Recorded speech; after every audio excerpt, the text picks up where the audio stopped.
So a couple days back, I did a vid talking about if I could do a run in Spider-Man, and if I could actually undo the effects of one more day. I kind of did a whole video talking about how I would go about doing that. But I wanted to talk about more of if I could do more of a Spider-Man run. You know, if I could do an actual Spider-Man run. And if you want to know, if you haven't seen the video already, you guys can just go back a couple vids and check that out. But I will give you the gist of it, is that how I would go about undoing one more day is that I wouldn't be like, oh, they're just married again, just like that. I would leave it open-ended, and throughout my Spider-Man run, I would have it that Peter Parker and MJ are starting over. They are starting over as a couple, and just being like, yeah, we've kind of had these big events in our lives when we were separated. We had these big life-changing events happen between us. You know, you hung out with Iron Man, I was in charge of a company, shit happened, and it would be them, going back to basics and just kind of dating again to see if they want to get back together. That was kind of the gist, is that this would be the major crux of my Spider-Man run, again, if I could write it. But there would also be another major crux in my Spider-Man run, where I would be building up to a major Spider-Man storyline, and I wouldn't make it a Spider event, but knowing Marvel, I would be forced to write it as an event, as a Spider event. I just know I would, but I wouldn't want it to be initially, if I could actually do this on my own, I'm being realistic here, I would just make this to be a centric Spider-Man storyline. Nothing like it's going to rock the Spider-Man the Spider characters forever. No, it's just Peter Parker, I have nothing against, like, Miles and Spider-Gwen and all that. I'm just kind of like, I just want a Spider-Man story. I don't need it to be a giant Spider event. But again, I'm being realistic here. I'm doing in realistic forms. It would be a Spider event. And that storyline would be called the Sinister Society. The Sinister Society is a storyline that I would love to build up to. If I could actually do a Spider-Man run, this would be like the second to last story of my run. Like, this would be like the big one. This would be like the story I've been building up to for a while. And in here, now keep in mind, I'm actually going to keep some stuff that Dan Slott and other people have wrote. I'm not going to just retcon everything I didn't like about Dan Slott. I'm not going to, I'm being fair. I'm going to play fair here and actually have it if I could actually write a Spider-Man comic. So, throughout my Spider-Man run, whenever Peter has been beating his enemies on their own, but something's been going on. Villains, even like not from his A-list villains to his like Z-list characters, have all been kind of like they've all been getting contacted by a guy known only as Mr. Sin, not Sinister, just Mr. Sin, and Mr. Sin has been putting everyone together for a big moment. That moment is, he tells all of Spider-Man's villains, he's Peter Parker. The dude's name is Peter Parker. Just go get him. But not go get him, directly. Some of you can go after him, but the rest of you go after his friends and family. He's, Spider-Man may be a great big superhero, but that's the thing. He's one man, and you can break a man. And he's only one.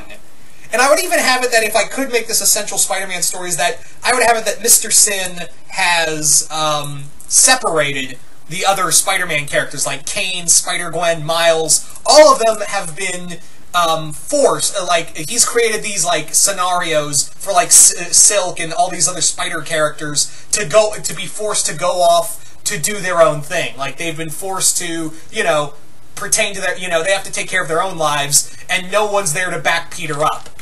Peter is on his own. He is going to, he can't rely on even the Avengers. Like, I would have it that, the Avengers are off doing, like, they're on a mission. The Fantastic Four, who would be back by this time, they're off in the negative zone or some shit. And Peter would be on his own. And Spider-Man has to be around the clock trying to, save all the ones he loves, because all of his villains would be gunning for certain people, like Mysterio would go after Aunt May, or Robbie Robinson would be attacked by the Rhino, or MJ would be attacked by Octopus or Venom, again. Yeah, I'd have it that, yeah, even the symbiote, every single one of Spider-Man's villains have been coerced to kill Spider-Man and mentally destroy him. But he's gonna, the whole thing is that we're going to ruin Spider-Man's life, and when we're done, we're gonna kill him then. That's Mr. Sin's whole plan. So Spider-Man this is essentially like Spider-Man's equivalent to Nightfall, where or better yet, it'd be, if anything, it's more closer to Superman ending battles, where it was a story where Manchester Black revealed Superman to be Clark Kent, and Superman had to go around trying to save everyone from his villains. So it's more closer to that. So Spider-Man is forced to constantly move throughout the city at a at a fast pace, saving everyone. Betty Brant, Robbie Robinson, J. Jonah Jameson, Aunt May, Mary Jane. He has to go through everybody to save them. And the calling card of how this would all start is that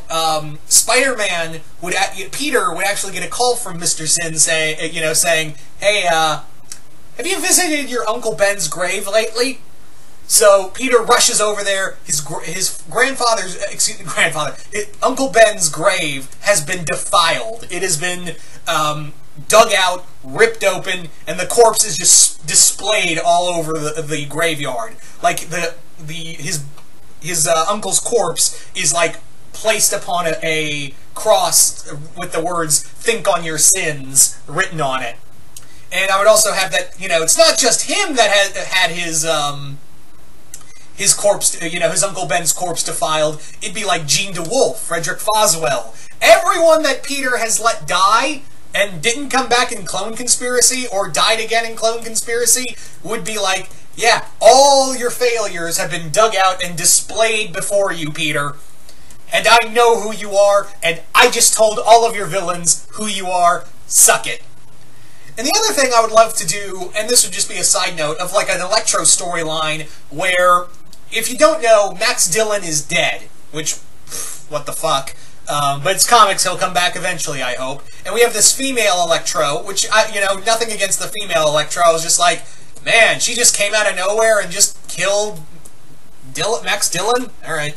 But I would have it that Max Dillon is like, how I would bring him back is that Max Dillon has become like, his brainwaves have essentially become have managed to transfer into electronics, and he's been building his body mentally through electric energy. So very much like the Ultimate Electro. I know, yes, it's like, yeah, but that sounds a lot like Amazing Spider-Man 2 Electro. True, but hey, they did it first in Ultimate, so that's where it'd be more akin to. It'd be more akin to that 616 Electro has become Ultimate Electro in a sense. But he's now become pure energy, and at first he's like, I don't know, I just don't want to join this, I'm kind of interested in getting my body back, or having some form of my body back.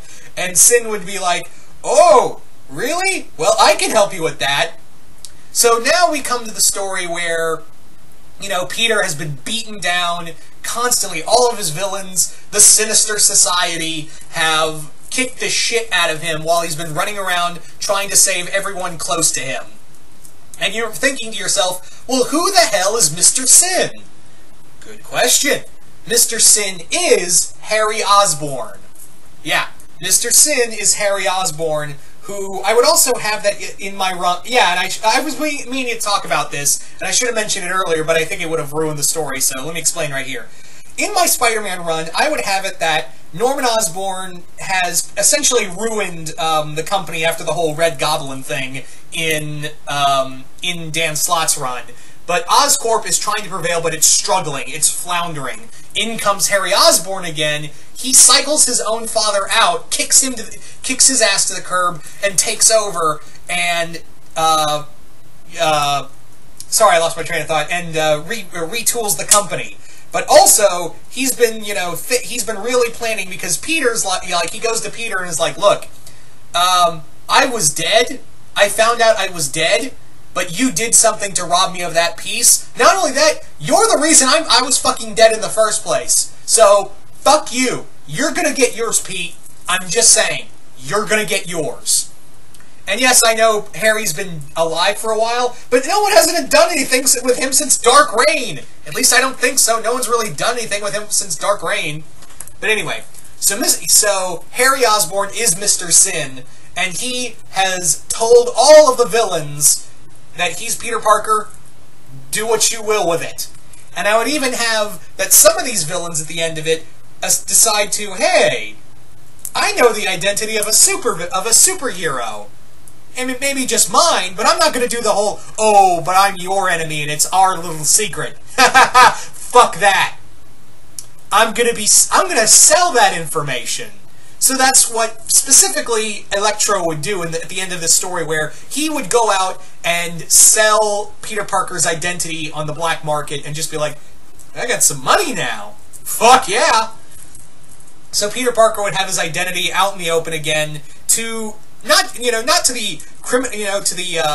not to the public, but to the criminal underworld, all of whom are really fucking excited for to get a piece of Spider-Man. Because if they can figure out Spider-Man's identity, maybe some of them can figure out the identity of their other enemies. And you're probably wondering, well, how does Harry know about Peter's identity? He didn't figure it out in one more day. Well, as I said earlier, Peter would have had to, fix his marriage from one more day because he would have to go head-to-head with Mephisto. So, yeah, all of this would culminate from Mephisto got pissed. He actually helps Harry take control of Oscorp, and together they're out to ruin Peter's life. So, yeah. Harry would be working closely with Mephisto. Mephisto would help him get Oscorp, and in return, he wouldn't have to sell his soul. He would just have to be like, look, Peter Parker, that pissant, that dude screwed me out of a deal, so here's what we're gonna do.